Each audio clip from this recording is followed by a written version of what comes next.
The true story behind the Nightbird Foundation. From suffering to justice.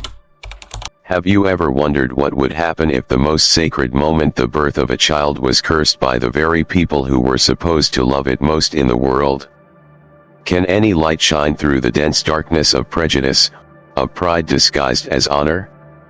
And if from your very first breath, you were rejected by your own mother, would life still hold meaning? It was midnight in a luxurious private hospital, where everything sparkled as though the glow of power could wash away all pain.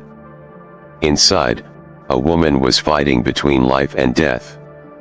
Elena White, known as the Charitable Rose of Madrid, was enduring the most excruciating labor of her life. Each contraction felt like a blade twisting into her body, yet she gritted her teeth and endured like a warrior. Because she knew, once she made it through, the reward would be 3 little angels. The children she had dreamed of, snow-white cherubs with ocean blue eyes, symbols of her perfect love with Thomas, a rising politician poised to become a minister. "Doctor, I want to see my babies." Elena's voice was weak, but desperate.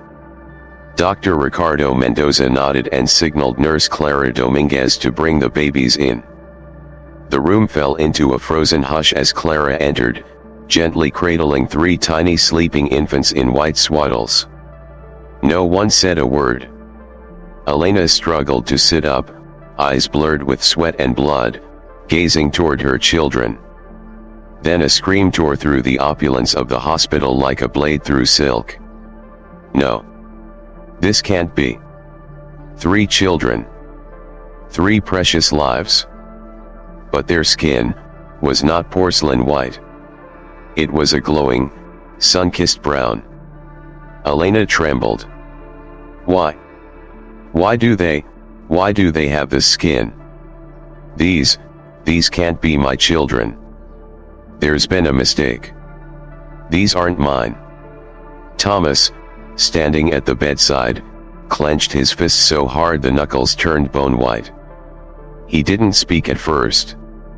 He just stared at the children as if they were repulsive, as if they were a curse.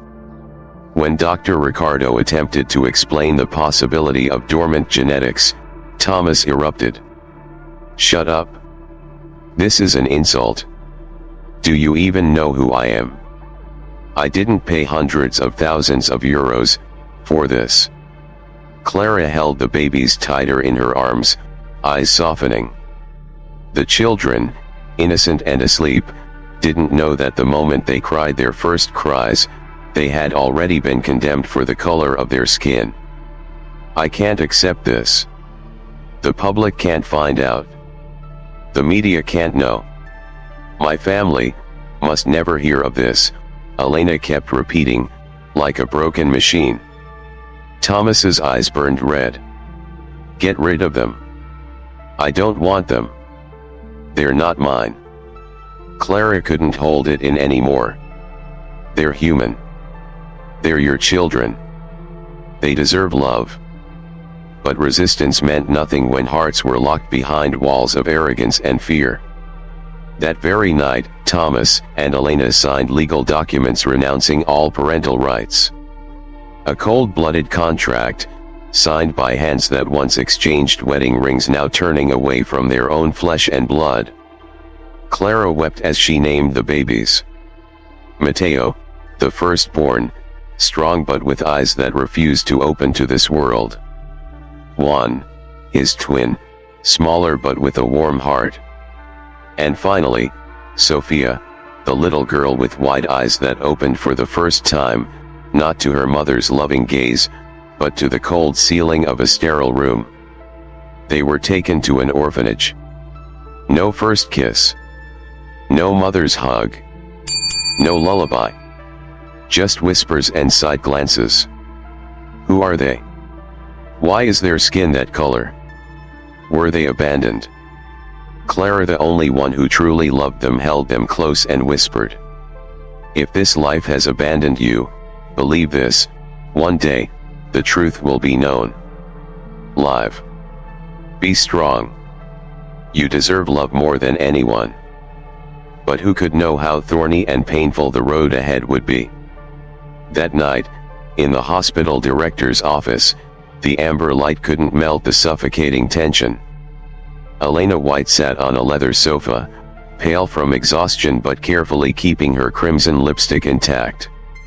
Thomas sat beside her, visibly impatient, each sigh oozing disdain, like he'd stepped into filth. Across from them stood Dr. Ricardo, the one who delivered the babies, and Clara, the nurse, holding them with the love of a mother who hadn't given birth. On the table, a file folder, 2 documents. Cold, clinical. Termination of parental rights and denial of genetic relation. This is necessary, Thomas said coldly, voice flat like desert wind. We can't bring children like this into our family. Children like what? Clara snapped. She couldn't take it anymore. They're newborns. They've done nothing wrong. You don't understand, Elena whispered, clutching her Chanel bag like it was her last shred of dignity. My family, we have traditions. The press, the aristocracy, they would destroy me. They'll never accept children with that skin. You fear them more than you love your own children. Clara cried, tears streaking her cheeks. Then you don't deserve to be a mother. Thomas stayed silent, his glare fixed on Dr. Ricardo. You know what to do. I assume your hospital still values its public image. Help us, and the White Foundation's donations will continue. Otherwise. It wasn't a request. It was blackmail, plain and familiar in a world where power trumps conscience. Ricardo clenched his fists. As a doctor, he was meant to protect life, body and soul. But years among the elite had taught him, sometimes, morality bows to profit. He nodded. We'll process them through the state. Their records will be sealed. This ends here. Clara wanted to scream. Tear up the papers. But the baby's eyes, speechless, yet watching, held her. And she knew, the mission now wasn't chaos. It was to protect their future, even if it began in isolation. Thomas signed first. The pen moved like a knife cutting flesh. Elena hesitated. Her hands shook as she read. I, Elena White, hereby relinquish all maternal rights. It was the only time she cried for them. But it wasn't love, it was fear. She signed. No applause. No lullaby. Only thunder outside. Rain lashed the hospital roof, as if the sky itself mourned the 3 abandoned souls. The next morning, 3 quiet vehicles left through the back gate. No one looked inside the bassinets. No blessings. No photos. Clara, the only one who accompanied them, sat close to the cradles. She whispered, I won't let the world forget you. Even if everyone turns away, I'll remember your names. Mateo, strong. Juan, brave. Sofía, gentle. 3 names. First spoken not by their birth parents, but by a stranger, with a heart that wasn't. The hospital erased all digital records. The media never found out. On paper, Thomas and Elena never had children. To the world, they remained a perfect power couple. But deep in a poor orphanage, 3 innocent naps began a life journey. Born with denied bloodlines, and greeted not by love but by a wary, sometimes cruel, world. People might call it a reasonable deal for honor and careers. But to those children, it was the beginning of a living tragedy, where love never arrived. Their first night at the orphanage was a cold one. Not because of a lack of blankets, but because of the absence of human warmth. Carmen left the window slightly cracked. A breeze slipped through, carrying the soft, restless whimpers of Mateo and Juan. Sofía cried quietly, her voice so soft it seemed she was afraid to disturb anyone. No one came to soothe them. No one picked them up. No lullabies. No touch. Only moonlight cold, distant shining down on 3 tiny bodies curled like misplaced seedlings struggling to take root. Time passed. Winter came, then spring drifted in. The children grew. But no one adopted them. Families visited the orphanage, and time after time, their eyes passed right over the trio. One man glanced at Sofía and muttered, "She looks too African." A woman pointed at Mateo. "That skin, so dark. He'll be a troublemaker." They said it out loud, right in front of them, without shame. As if dark-skinned children couldn't feel, couldn't hurt, couldn't ache. By the time Mateo turned 2, he'd learned to study adult eyes just to predict who would turn their backs next. Juan clung to Sofía's hand every day, afraid she'd vanish like the hope they'd all slowly stop believing in. And Sofía? She rarely smiled. Her eyes would always drift toward the orphanage door, waiting for something she couldn't name. One day, someone asked Director Dolores directly, "Why don't you send those 3 to another center? They just don't fit in here." Dolores bit her lip. She didn't hate the children. But she wasn't sure this world was ready to love them either. All she said was, "They need a home, too. And if we don't give them hope, who will?" That night, long after the lights were out, the children slept in their worn-out cribs. Carmen, usually cold and stern, quietly walked over to Mateo, placed her hand on his forehead, and whispered something only the walls may have heard. "Maybe in your past life, you were little brown-skinned angels who fell into the wrong world. I pray this life brings you a miracle. But are there miracles for children who have never been touched by love?" By the time they turned 5, that age when most kids are trading fairy tales and chasing butterflies through the playground, Mateo, Juan, and Sofía had learned that the world was not a playground. It was a battlefield.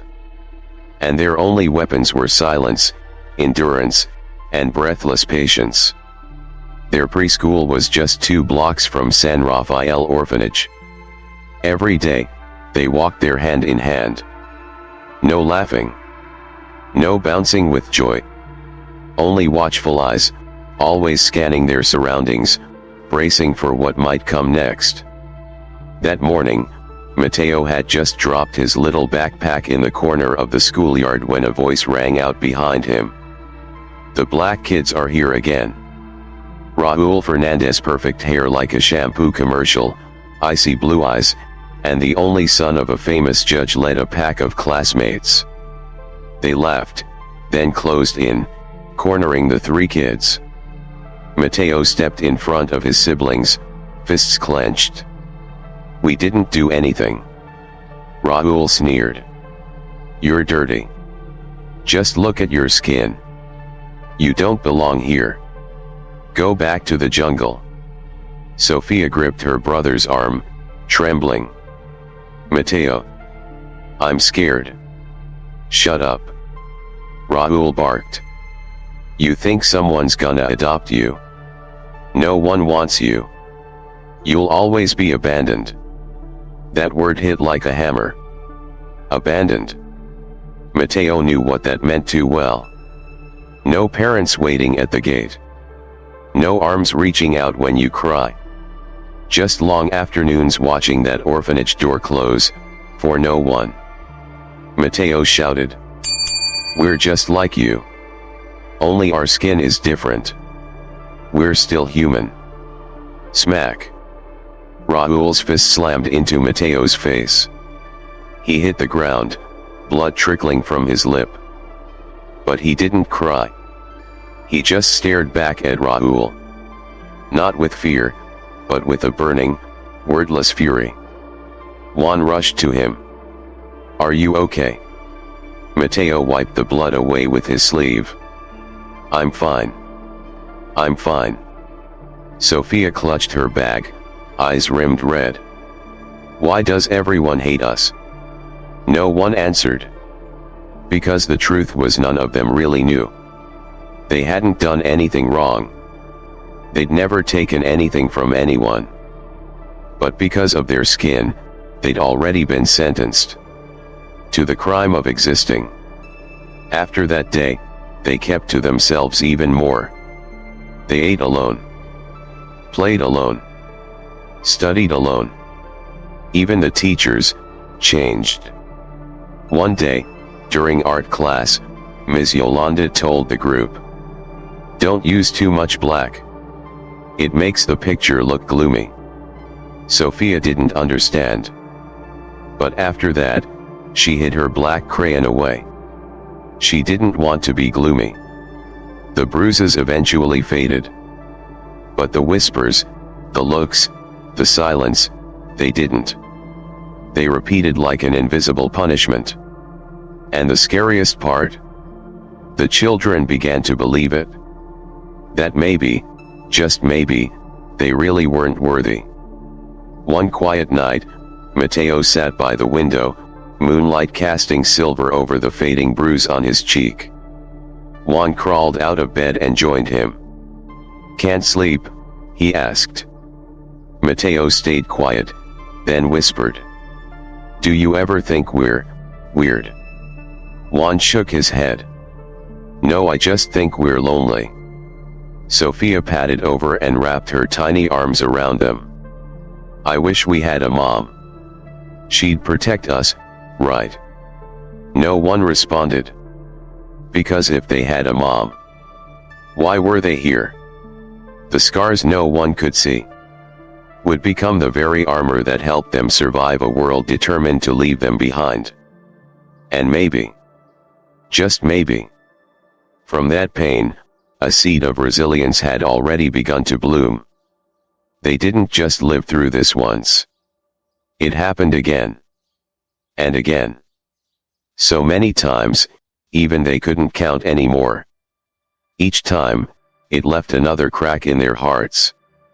Each time, hope shredded a little more. Left behind like tire tracks from a car that never came back. In 2015, a wealthy couple, Maria Gonzalez and Javier Gomez, came to adopt them. A big house. A green lawn. A room for each child. They said they wanted to give a chance to children less fortunate. Said they believed in love beyond skin color. The day they left San Rafael, Sofía couldn't stop smiling. She gripped her brother's hands. "This time it's going to be okay. I just know it." Even Dolores, the director, was moved. She kissed their foreheads. "Be good. Maybe this time is forever." But forever lasted 6 months. One autumn morning, Javier and Maria returned. No smiles. Javier carried 3 canvas bags. Maria wore sunglasses, but her eyes were still red. "We're sorry," she said quickly. "But we just can't continue." Dolores frowned. "Why? Are they not adjusting?" Javier looked away. "We didn't think it would be this hard. They're not what we imagined." "Not what you imagined?" Dolores echoed, her stare slicing through the lie. The children stood in the corner. Still. No crying. No pleading. Mateo looked down. Juan gripped his bag. Sofía stared at the door. They didn't need to hear more. They knew. They always knew. The real reason was still their skin. That week, their room was cleaned and made up again. Same beds. Same walls. Same light. But colder. The other kids whispered. They got sent back. Probably too loud. Or maybe, just unlucky. Mateo wanted to scream, but he stayed quiet. Juan smirked bitterly. Maybe if we were lighter, they'd have kept us. The second return happened in 2016. The third in 2017. The fourth, in 2019. 4 families. 4 cars that came and went. 4 sets of bags, packed with hope. And 4 times, returned to square one. Sofía stopped painting her nails when going to a new home. "What if we're back tomorrow?" she said. "No point scrubbing it off again." Juan no longer called anyone mom or dad. Just that lady or that man. Mateo carried a small notebook. Every time they moved, he wrote, "Which home is this again?" Dolores, the only person who had witnessed every single return, was beginning to lose hope. She used to believe in change. She used to believe the world could become better. But the more she saw, the more she realized. Prejudice isn't ink on paper you can erase. It's a chain tight and invisible wrapped around the necks of innocent children. One night, she sat with Mateo in the orphanage courtyard. He was 13 then. The spark in his eyes had long faded. "Are you okay?" she asked. Mateo nodded faintly. "I'm used to it," he said. "It's like, no one wants to keep a gift just because it came in the wrong wrapping paper." Dolores's eyes welled with tears. But Mateo smiled. "It's all right. I still have Juan. I still have Sofía. As long as we don't give up on each other." A few feet away, Juan overheard that and quietly turned away, wiping his eyes. Inside the bedroom, Sofía was writing in her journal just one single line. "I don't want to be chosen anymore. I just want to be kept." These were scars that didn't bleed. But they burned through childhood, slow, deep, and constant. And one day, those scars would become blades. Blades sharp enough to cut through the silence society had wrapped around them. In 2020, Mateo, Juan, and Sofía turned 14. An age filled with dreams for most. The age when kids start imagining the future, flying far, achieving great things, chasing freedom. But for them, 14 was the age of awakening. The age they realized some people would never let them cross the line into being normal. Their new high school was praised as inclusive, diverse, open-minded. But on day 1, Mateo felt something was off. He was good at math. Really good. He understood algebra before the teacher even finished the first sentence.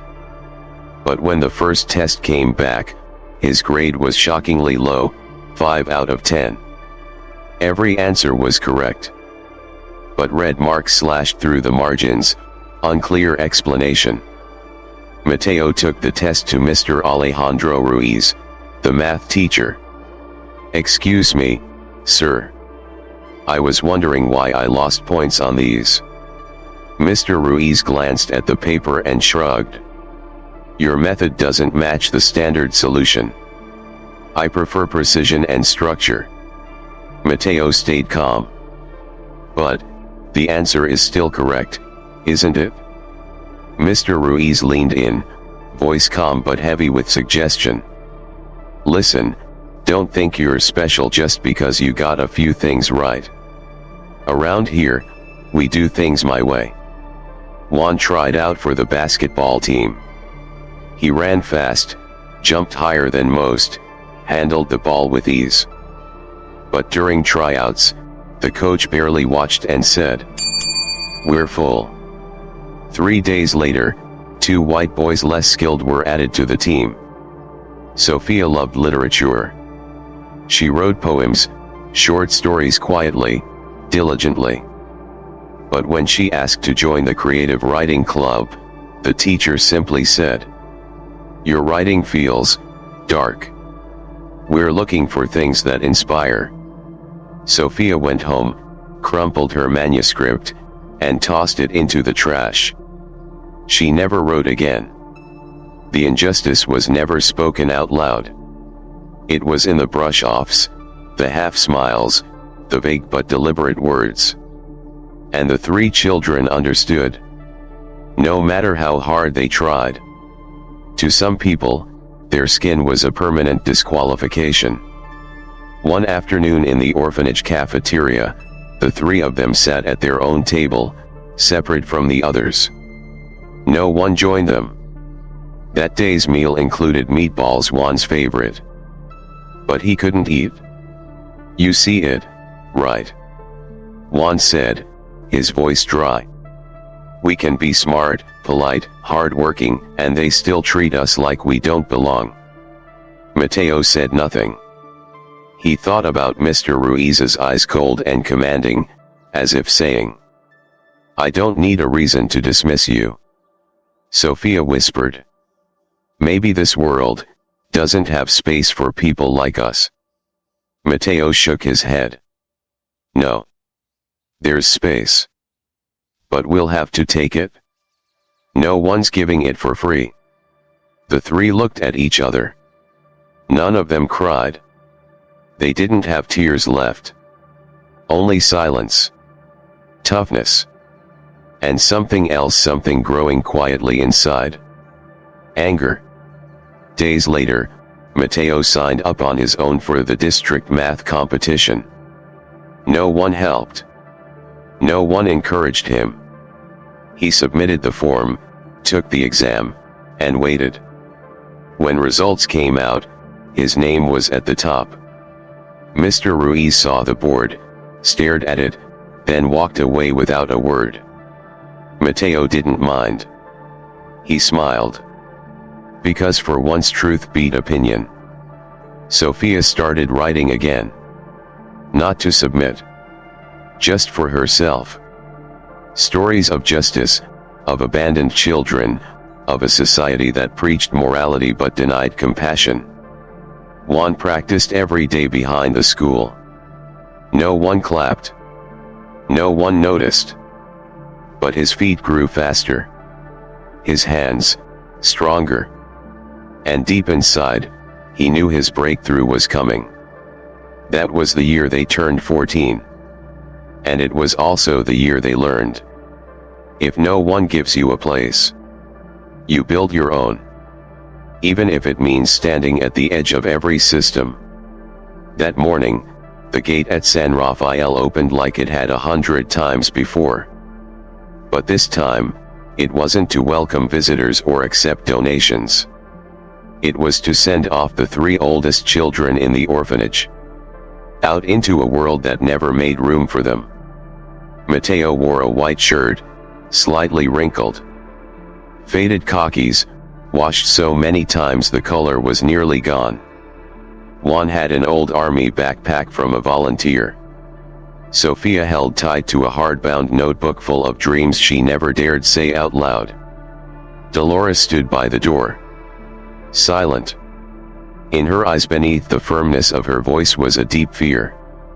She finally spoke, her voice trembling. Out there, be careful. Don't let anyone put out the fire in your hearts. Sofía ran to hug her. Juan bowed his head, eyes red. Mateo stood tall and said, "Thank you, for at least never seeing us as trash." The gate closed behind them. Ahead lay Madrid. A beautiful city that, to them, was a maze with no map. They had no family. No money. No home to sleep in that night. Juan's canvas bag held a few shirts, dry bread, and a dusty book on construction he'd salvaged from a school storage room. Mateo clutched a folder with his graduation certificate, a brief recommendation from a teacher, and a few last coins. Sofía carried her journal, a half-dead pen, and a worn handkerchief, the only gift from a girl who once called her friend, but vanished when her parents learned Sofía was a dark-skinned orphan. That night, They slept in the park. Cold stone benches. No blankets. No comfort. Just dim yellow street lights and the whisper of the wind. What are we now? Sofía asked softly. Mateo answered. We're adults. Orphans. Free. And completely alone. The next day, the search for survival began.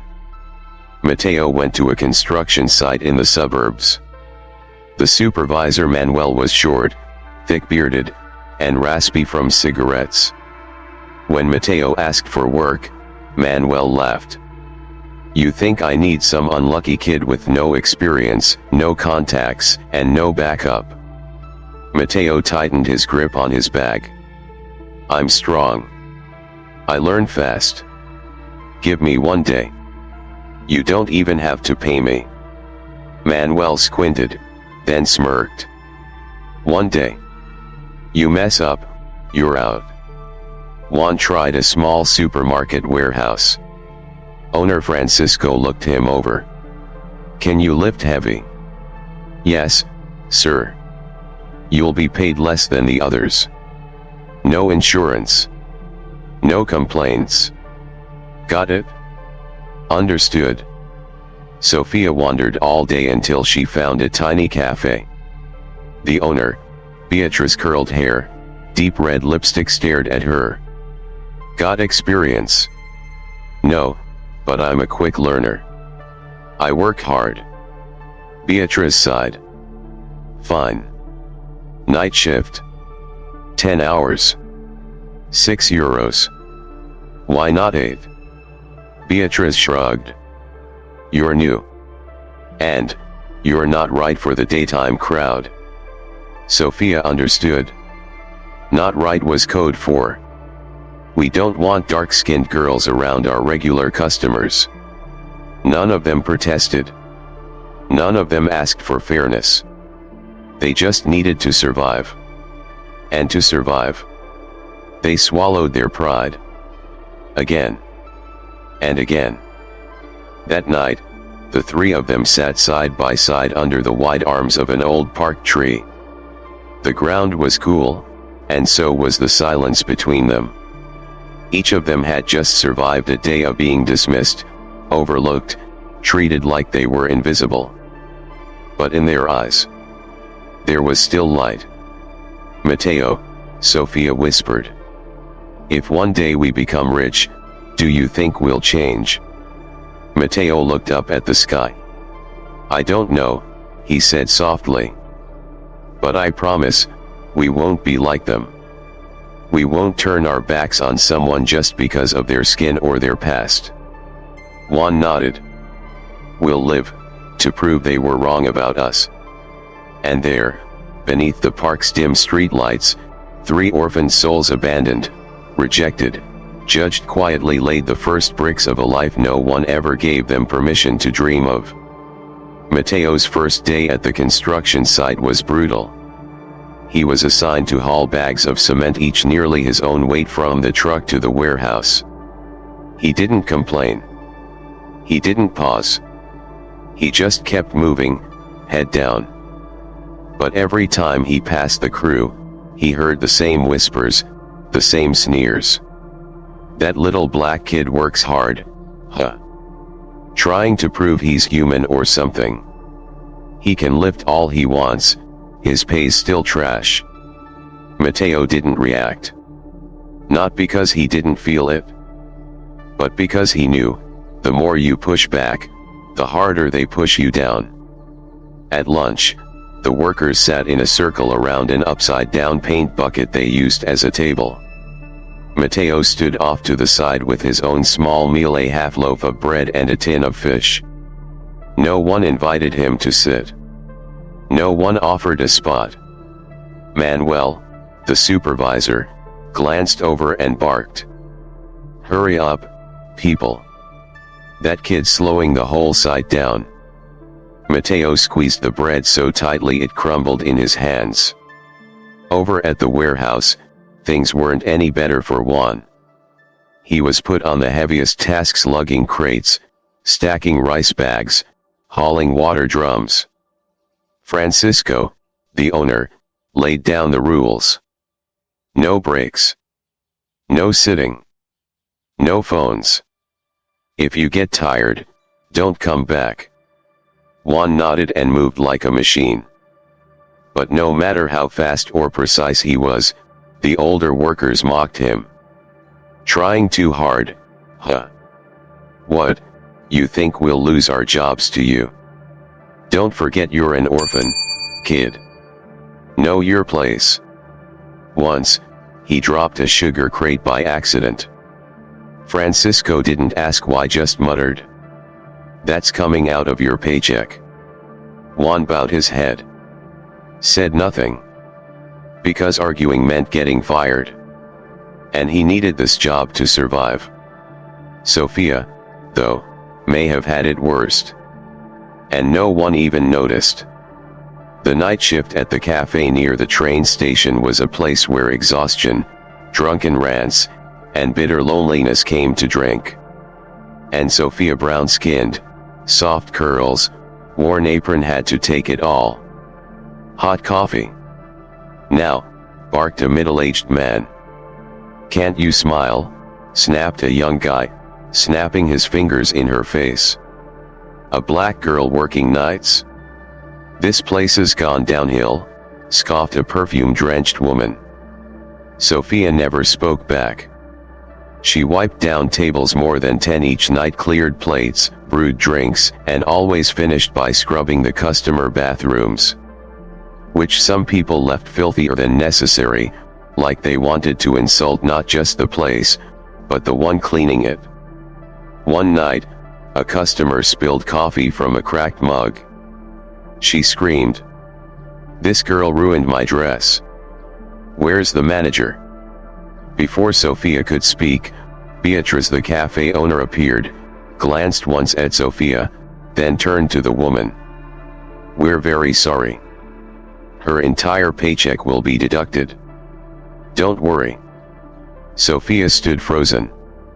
Her mouth tasted bitter. Not because of the money, but because of the truth. She wasn't being punished for a mistake. She was being punished because she was the easiest one to punish. That night, they gathered in the park again, under the moonlight, stretching long shadows across the ground like invisible scars. "What if," Sofía whispered. "What if this is how it always is?" Mateo didn't answer right away. He looked down at his blistered palms, swollen fingers. Then he spoke, slow and steady. "If we give up, then yes. This is it. But if we don't, then someday, they'll have no choice but to see us differently." Juan nodded. "But to get to that day, we're gonna have to go through a lot more." Sofía gave a sad little smile. "I'm just scared, one day we'll feel nothing at all." Mateo took her hand. "If you still feel pain, that means you're still alive the right way. And if we're alive, then we still have a chance." In the darkness, three hands held onto each other. Not out of fear, but because it was the only thing they had. A bond not of blood, but of shared pain, shared fire, and an unspoken vow. We'll sweat. We'll be insulted. But we will not surrender. One summer night, as Madrid lit up and traffic echoed through its grand boulevards, the three teens sat again in their usual corner of the park, worn, quiet, older than their years. Sofía hugged her knees, eyes lost in the distance. Her gaze carried the weight of Decembers that had never cried themselves out. "I had a dream," she said softly. "There was a woman. She held me. She said my name. Then she left, without a word. When I woke up, my throat was stuck." Mateo said nothing. He took off his worn jacket and draped it over her shoulders. Juan looked between them and said, "Do you think maybe our birth parents weren't bad people? What if, they were forced to leave us. Mateo gave a dry, hollow laugh. Oh, great. So this whole thing 18 years was just a big misunderstanding? The beatings, the rejections, being returned like defective merchandise, we made all that up. Juan bit his lip. That's not what I meant. You just want to know, Sofía finished for him, her voice steady. Me too. I'm tired of not knowing where I came from. I'm tired of feeling like I don't belong anywhere. Mateo exhaled. He looked up. No stars, only the glow of city lights staining the sky in uneven patches.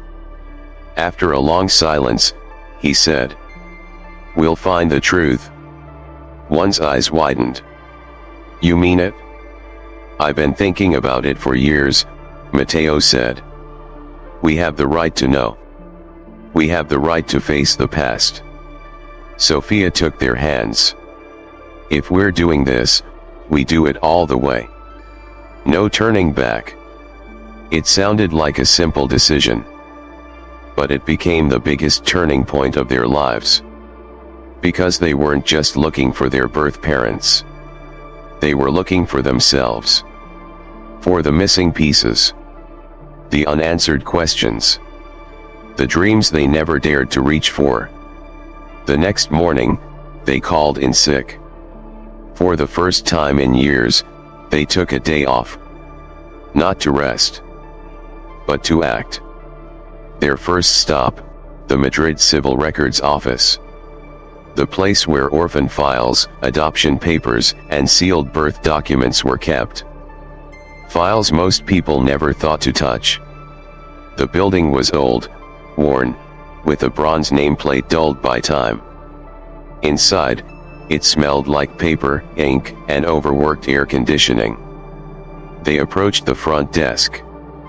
Behind it sat a woman with thick glasses named Margarita Torres. She looked up with a neutral tone. Can I help you? Mateo stepped forward. We're looking for our original records. All three of us weary siblings. We grew up in the San Rafael orphanage. Margarita frowned. Full names. Juan pulled out a wrinkled sheet from his jacket pocket, a photocopy of their birth certificates, given to them by Dolores when they turned 15. Mateo White. Juan White. Sofía White. Margarita froze. White, did you say your last name is White? Sofía nodded gently. Yes, ma'am. Is something wrong? She didn't answer right away. Her hands moved quickly across the keyboard. She stared at the screen. Then looked at them. Then back at the screen. After a pause, she stood. Wait here. 5 minutes passed. But to them, it felt like 5 years. Their hearts pounded in unison. Like war drums before a battle. No one spoke. No one even breathed too hard. When Margarita returned, she was holding an old, pale yellow folder with a faded label on the cover. Birth record, confidential case, 2006. She set it gently on the desk. This is your file. I think, you should read it slowly. Mateo opened it. The very first line read. Biological parents, Thomas White, Elena White. Silence. No one spoke. No one blinked. Thomas White. A name they all knew. A celebrated politician. A man who once stood on national television and said, "No one will be left behind." Elena White. A renowned philanthropist. A woman who once delivered a tearful speech at the International Children's Rights Conference. And they were the biological parents who abandoned 3 newborn babies the moment they entered the world. Sofía sank into a chair. Her lips quivered. Is this real? Are they really our parents? Juan flipped to the next page. It was the official termination of parental rights. Signed on June 15, 2006. Mateo's voice was tight and sharp. They signed, without hesitation. Margarita placed a soft hand on the folder. I'm not allowed to say much. But I can tell you this. They are very powerful people. But now, you know the truth. Mateo stood. His voice was low, but steady. Then it's time the truth comes to light. That was the moment the night ended. And a new journey began. They were no longer orphans looking for a home. They were survivors seeking justice. That afternoon, the three of them left the civil records office with that old folder in hand. Heavy not in weight, but in what it carried. A mountain of truth pressing down on three hearts that had already cracked too many times. They said nothing on the way home. Not over the hum of traffic. Not over the rustling wind. Not even over the sound of their own footsteps. When they returned to their tiny shared room on the outskirts of Madrid, Mateo placed the file on the table. The three sat around it like mourners around a shrine. No incense, no candles. Just the urge to cry. Read it, Juan whispered. We need to know everything. Every detail. Mateo opened the folder again. The first page, a birth report. Date of birth, June 12, 2006. Hospital, La Vida Privada, Madrid. Mother, Elena White, age 29. Father, Thomas White, age 34. Notes, triplets. Healthy birth. Average weight, 2.6 kilograms. No complications or defects. Sofia's eyes welled with tears. She whispered. So, we were born healthy. We were welcomed into the world. It wasn't our fault. The next page was the legal document renouncing parental rights. Internal file, confidential. Date, June 15, 2006. Legal representative, Dr. Ricardo Mendoza, OBGYN. Signatures, Thomas White, Elena White. Reason, due to unexplained biological differences, leading to emotional detachment and inability to fulfill legal parental responsibilities. Mateo growled. Biological differences. They rejected us, because of our skin color. Juan clenched his fists, knuckles pale. And they phrased it like it was a rational decision. Like abandoning your own kids was reasonable. Sofía couldn't hold it in anymore.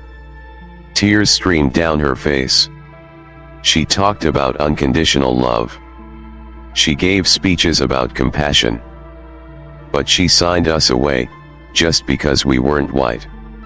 Mateo flipped to another page. A handwritten letter. Messy. Rushed.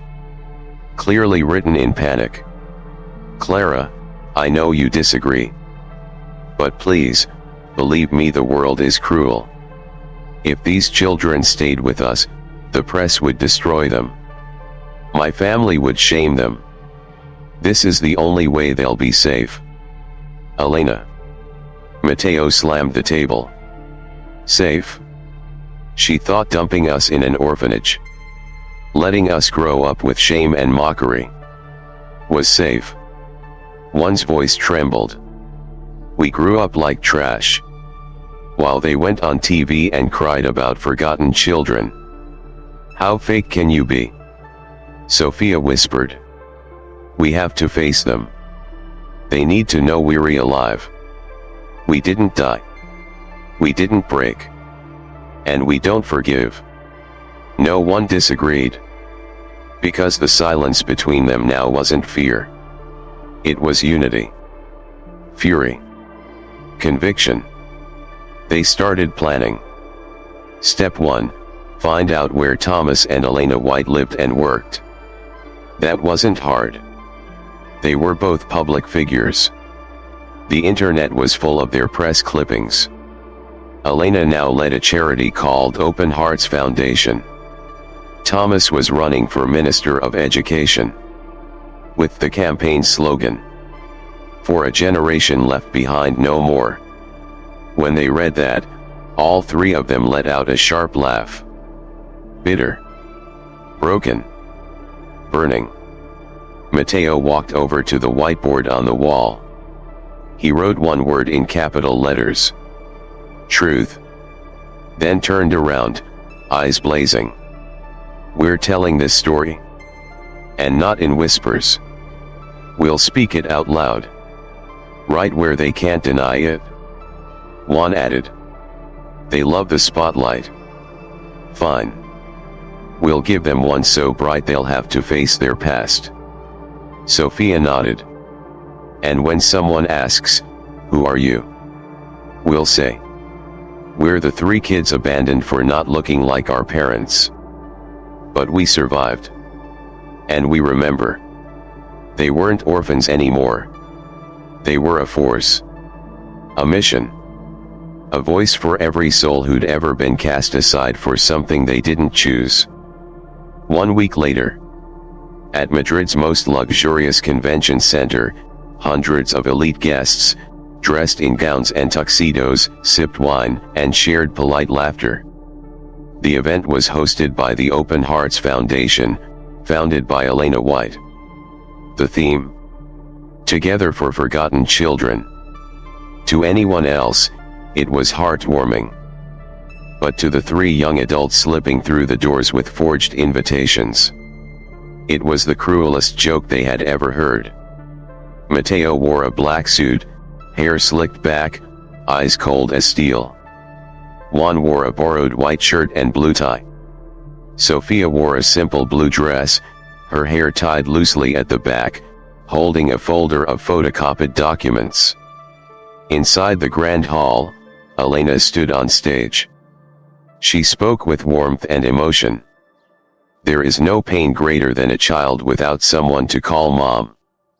And today, I stand not just as a successful woman, but as a mother, one who believes every child deserves love. The crowd applauded thunderously. Cameras flashed. Journalists took notes. But that glow wouldn't last long. Mateo moved through the crowd, straight to the stage. He took the microphone from Elena's hand. She froze. Confused. Speechless. "I'm sorry, everyone," Mateo began, his voice echoing. "But I have a different story to tell. Not one about compassion, but betrayal, hypocrisy, and 3 children abandoned in La Vida Hospital in 2006. Silence fell like a curtain. Juan and Sofía stepped beside him. They didn't shake. They didn't flinch. Spotlights hit their faces. No longer children. They stood like pillars. Solid. Unmovable. Sofía held up the file. "These are our birth certificates. These are the signed documents where Thomas and Elena White legally abandoned us because of biological differences. Which meant we weren't white enough." Gasps echoed across the room. Cameras clicked wildly. A reporter whispered, "Are they her kids?" Elena went pale. She stepped back. "No, this can't be." Mateo turned and stared her down. "Can't be? Do you want me to read the doctor's name who signed it? Or project the documents onto the screen? Line by line, signature by signature, proving that we are your children." Juan stepped forward. "You didn't give us up because we were sick or wrong. You gave us up because our skin didn't match your brand." The crowd erupted with murmurs. A journalist stood up and asked loudly, Ms. White, is this true? Did you abandon your biological children? Elena stammered. I don't remember, it was so long ago. I was under pressure. Sofía tightened her grip on the mic. No. You remember clearly. You remember shoving Clara the nurse out of your room while she held your babies. You remember signing the paper that said, I cannot raise them. And now, standing under these lights, in front of these cameras, are you still going to deny it? A man from the funding committee stepped forward and whispered something into the host's ear. The host's tone immediately changed. Ladies and gentlemen, please remain calm. We are in the process of verifying the claims. At the far end of the hall, Thomas White stormed toward the stage, his face flushed red with rage. What the hell is this? Who let you up here? Mateo looked directly at him, his eyes glowing with a kind of fire that had never existed before. We didn't need anyone's permission. Because truth doesn't need permission to exist. Thomas reached out to snatch the folder from Sofía's hands, but Juan blocked him, firm and unyielding. Sir, this isn't your press conference, Juan said. This is a reckoning between 3 children who were discarded. And the 2 people who signed us away in the name of family honor. Elena broke down in tears. But no one comforted her. No one offered pity. The ballroom had become a courtroom without a gavel. But the verdict was clear. Truth, no matter how long it's buried, eventually claws its way to the surface. And when it does, it doesn't just tarnish your image. It burns down your entire empire. Mateo closed with a single, resonant line. We don't need your apology. We just need the world to know. We're done being silent. Flashbulbs exploded in rapid succession. And the stage once reserved for polished lies now belonged to the children of truth. The morning after the explosive gala, headlines dominated every newsstand in Madrid. The true face of Elena White, philanthropist, abandoned her mixed-race triplets out of shame. Thomas White, model politician or cold-blooded liar. A decade of deceit, behind the perfect family lies a bloody secret. At the ruling party headquarters, Thomas White was summoned for an emergency meeting. Surrounded by furious advisors, his shirt was drenched in sweat despite the air conditioning blasting at full power. Thomas, one senior member, slammed his hand on the table. You're a ticking time bomb. We can't let you stay in the race. If you don't resign in 24 hours, the party will disown you publicly. You can't do this. Thomas shouted. I've given my life dash. To what? Another advisor snapped. To building a lie. Listen, Thomas, voters might forgive mistakes, but they'll never forgive a hypocrite. At the Open Hearts Foundation office, Elena was also called in. The program director, a woman who had worked beside her for over a decade, spoke coldly. Elena, this organization can't survive with a founder who abandoned her own children over race. We don't need your explanation. We just need you, gone. Elena trembled. Her eyes red.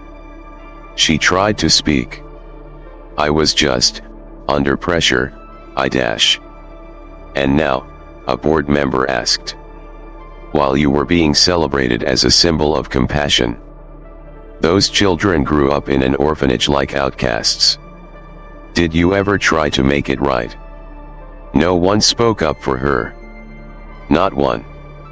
Less than a week later, Thomas officially resigned.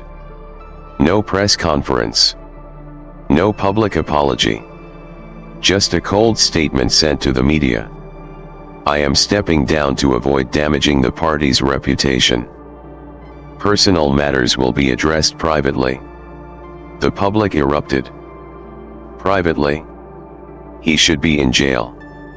This is why I don't trust politicians. Elena White preached love. No wonder she was so convincing. She's been acting her whole life. As for Elena, she was blacklisted from every domestic charity campaign. Her personal accounts lost all sponsorships. Even close friends turned away. Beatrice, her longtime confidant, the one who shared tea with her every Saturday morning, posted a single sentence online. A mother can be poor. A mother can make mistakes. But a mother cannot abandon her child for the color of their skin. I am no longer Elena White's friend. When Elena walked out of the foundation's office, a storm of reporters surrounded her. Flash after flash. Do you have anything to say to the 3 children you abandoned? Do you regret it? Do you think you deserve to be called a monster? Elena didn't answer. She just lowered her head and walked away. Bent. Frail. Her dyed blonde hair in disarray. Each step heavier than the ones she once took on glittering stages, accepting medals for humanitarian excellence. The 3 siblings saw it all. They read the headlines.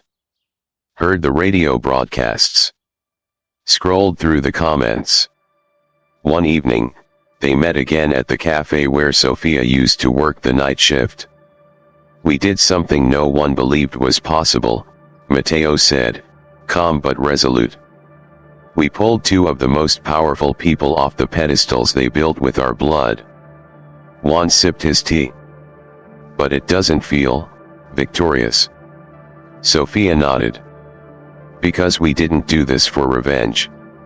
We did it so no one else has to go through what we did. Outside, Madrid glittered under the night sky. The legacy of Thomas and Elena White had crumbled. But the story of the 3 siblings was only just beginning its next chapter. A chapter not of revenge, but of rebirth. 3 months later, Madrid was quieter. The media frenzy over the White family scandal had passed. But the aftershocks still lived inside Mateo, Juan, and Sofía. One crisp autumn morning, in their modest Lavapis apartment, Mateo opened his old laptop and logged into the university portal. His face lit up. You've been accepted to the law faculty, Complutense University of Madrid. Full scholarship. Juan and Sofía jumped up and hugged him tight. I knew it. Sofía shouted. You were born to be a lawyer. Mateo smiled. Not a victorious smile, but the quiet smile of someone who had finally found his path. When Mateo walked into his first law lecture, he didn't wear a fancy suit. No one saw him off with a proud handshake. But his eyes, they burned like sunlight. When the professor asked, "Why did you choose law?" Mateo stood and said clearly, "Because I don't want any other child to live the way I did. I chose law so that children like me have someone standing beside them in life's courtroom." The professor nodded. The room fell silent. Not out of fear, but out of respect.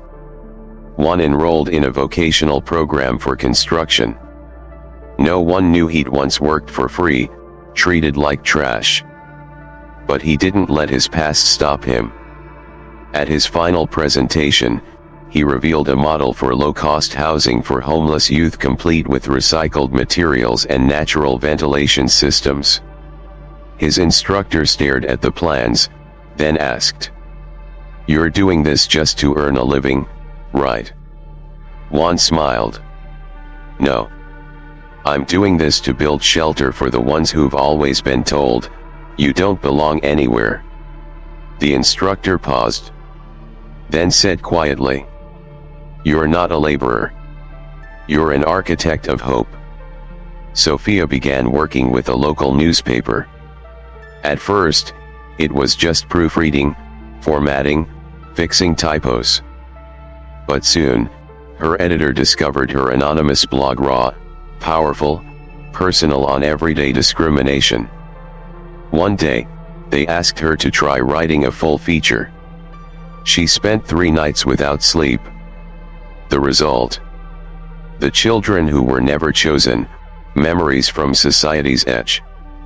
The article went viral. Thousands of comments. Hundreds of messages from people with similar stories. The newsroom brought her in and gave her a title. The Voice of the Forgotten.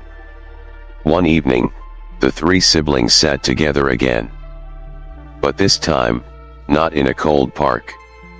They were on the rooftop of their shared apartment. A small lamp hung overhead, a few old plastic chairs beneath them. And between them, a new kind of belief. "I never thought we'd make it this far," Mateo said. "I did," Juan replied. "From the moment we stood on that stage. I knew we weren't victims anymore." Sofía added softly. "We were broken, yes. But the wounds didn't kill us. They taught us to fly." Mateo looked up. For the first time in years, the sky didn't feel distant or oppressive. It wasn't something out of reach. It was a path. A place they could go. Together. They started talking about an idea. A place for children like them. Abandoned. Forgotten. But welcome, no matter their skin, past, or pain. A support center that was also a home. A space with job training, counseling, and legal protection. "What should we call it?" Juan asked. Sofía thought for a moment, then whispered. "Nightbird. Because we learned to fly in the dark." And just like that, from the ashes of a tear-soaked past, 3 people once branded as stains on someone else's legacy, built their own wings. Not to fly high for applause, but to fly back, reach down, and lift others still drowning in the dark. There are reunions you never ask for, but life arranges them anyway. Not to heal, but to give you a chance to say one final thing. Then walk away. Owing no more tears, no more questions. No more unfinished dreams. Late that year, a plain brown envelope appeared at their door. No return address. Just a handwritten line. "If you want the final truth, come to Retiro Park 6 p.m. Friday." Mateo stared at the writing. His heart clenched. It wasn't from Elena. Not from Thomas. It was the handwriting of Miguel Hernandez. Thomas White's former aide. The only person present in the delivery room the night they were abandoned. "It's him," Mateo said. "The one who stayed silent when we were discarded.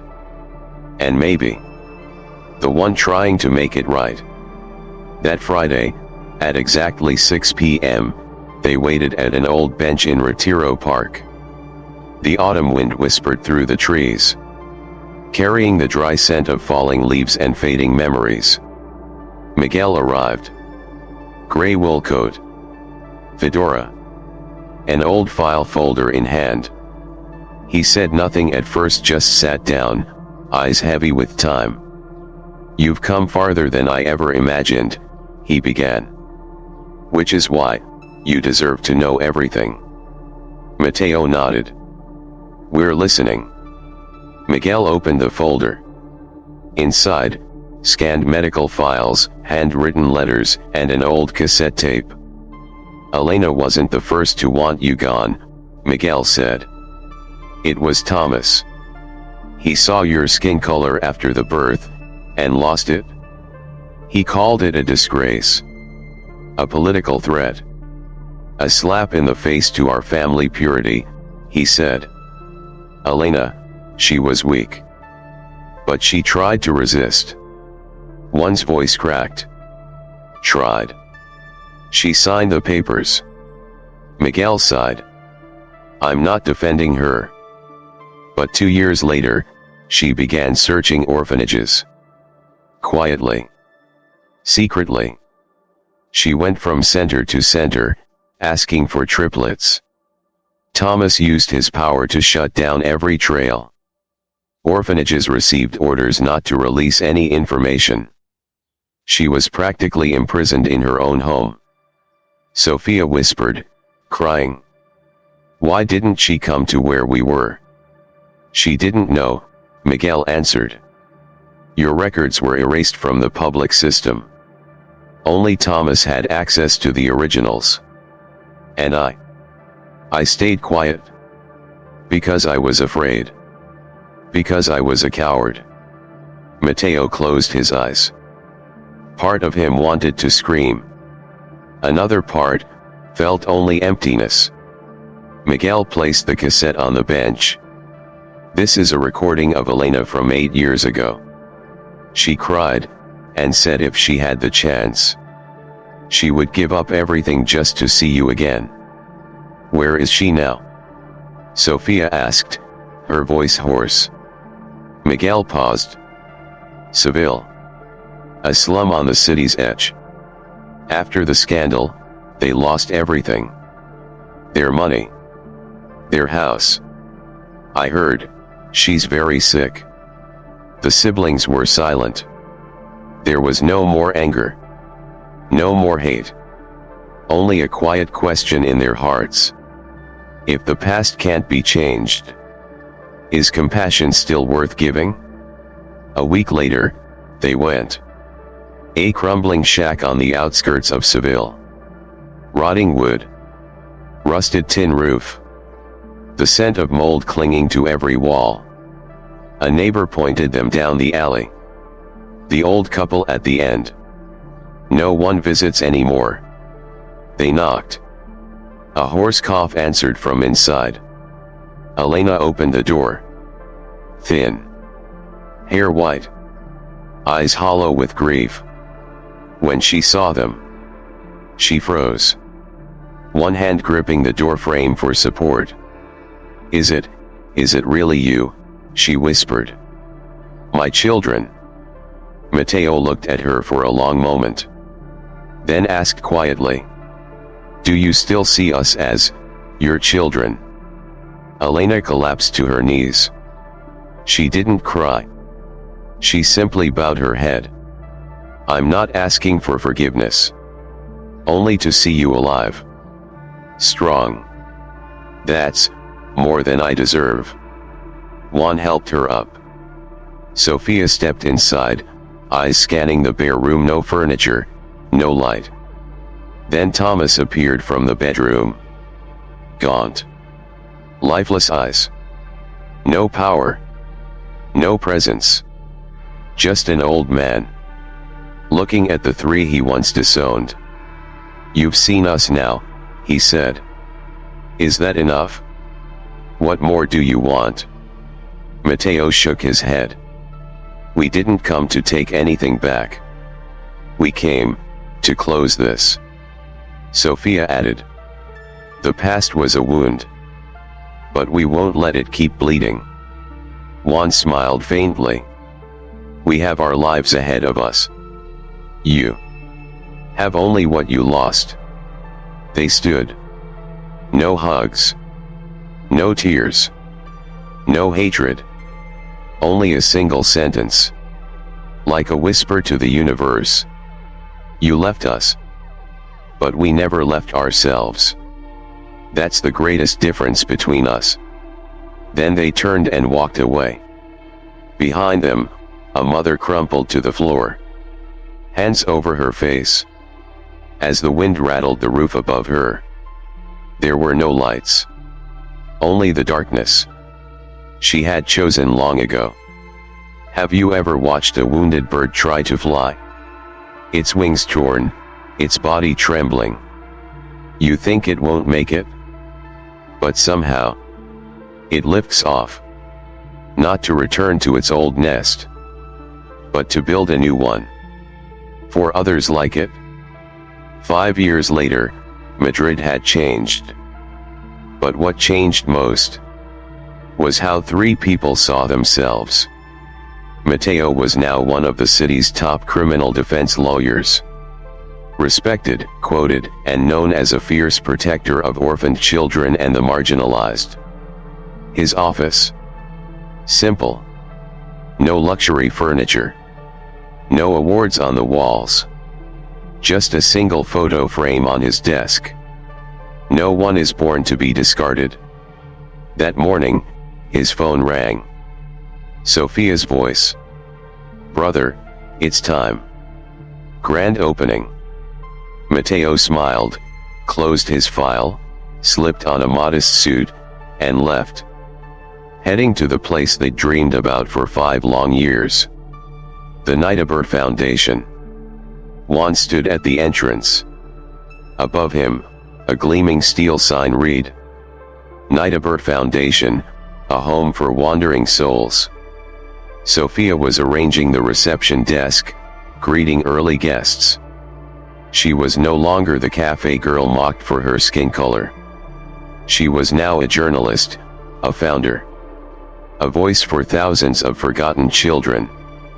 At the ribbon-cutting ceremony, a city representative spoke.